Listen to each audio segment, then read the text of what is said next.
Dans cette structure qui s'apparente à une tour de lancement, un booster d'Ariane 5. Top, mise à feu. Mise à feu pour 2 minutes et 10 secondes, c'est-à-dire le temps d'utilisation en vol du propulseur qui à lui seul est plus puissant qu'une Ariane 4.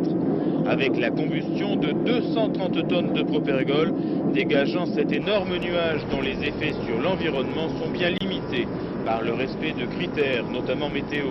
L'essai a d'ailleurs été différé d'1h30 dans l'attente de conditions favorables. On peut dire qu'il marche sur le plan de la performance, sur le plan des activations de tuyères. Vous avez pu voir également qu'elles se sont déroulées exactement selon le cycle prévu, donc ça aussi c'est tout à fait satisfaisant. Pendant l'essai, plus de 600 mesures ont pu être recueillies sur le comportement du booster, données essentielles dans le cadre d'Ariane 5, d'autant plus que le premier essai, en février dernier, concernait un booster à structure renforcée aux parois de 34 mm, contre 8 mm cette fois pour le modèle de vol. Une étape de plus donc pour l'Europe spatiale.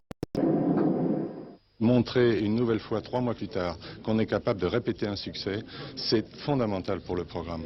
Parce que le programme, c'est un développement, mais c'est également une production, c'est également l'utilisation d'Ariane par l'Europe et par le monde.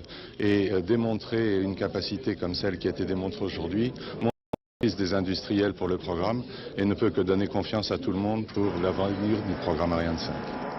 6 essais de booster sont encore prévus, le prochain en octobre, alors que se préparent aussi des essais sur l'étage cryogénique. Tout cela devant conduire au premier lancement d'Ariane 5, toujours fixé à octobre 1995.